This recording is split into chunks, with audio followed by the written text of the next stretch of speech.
కాలభైరవుడిది ఎక్కువ పెడతారు స్టేటస్ది videos. Ask me questions పెడితే కూడా అన్నీ ఇవే. సాధన ఎట్లా చేస్తారు మీరు, మీకు గురువు ఉన్నారా, ఇతరితర ఏదేదో వందలు ఇవే వస్తాయి మెసేజెస్ ఆస్క్ మీ క్వశ్చన్లో క్వశ్చన్స్ అయినా కూడా. First of all spiritual path అంటే నాకు తెలిసినంత వరకు ఒకటే, మనల్ని మనం ప్యూర్గా చేసుకోవడానికి ప్రయత్నించడం. ఇక్కడ నేను చాలా మంచోళ్ళనండి, నన్ను చుట్టుపక్కల వాళ్ళు మోసం చేసేసారండి, నేను ఇట్లా, ఇవన్నీ సొల్లు మాట్లాడండి. సీరియస్గా మనలోనే వేల నెగిటివ్స్ ఉన్నాయి. కరెక్ట్గా చూసుకోగలిగితే ఇట్లా లెక్క పెడతా ఉంటాం.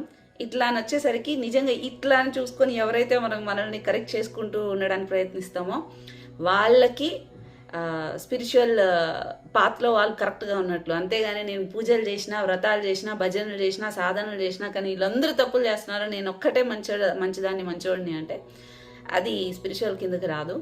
నాకు పెద్దగా వీటి మీద నమ్మకాలు లేవు. ఫస్ట్ ఆఫ్ ఆల్ ఆయుర్వేదాలో కర్మ సిద్ధాంతం వీటి గురించి అంతా మనకు నేర్పిస్తారు. అండ్ ఇంకోటి ఏంటంటే, నాకేం నొప్పి కనిపించట్లేదు అన్నాను. 10 ఏళ్ళ దెబ్బలు పడినాయి.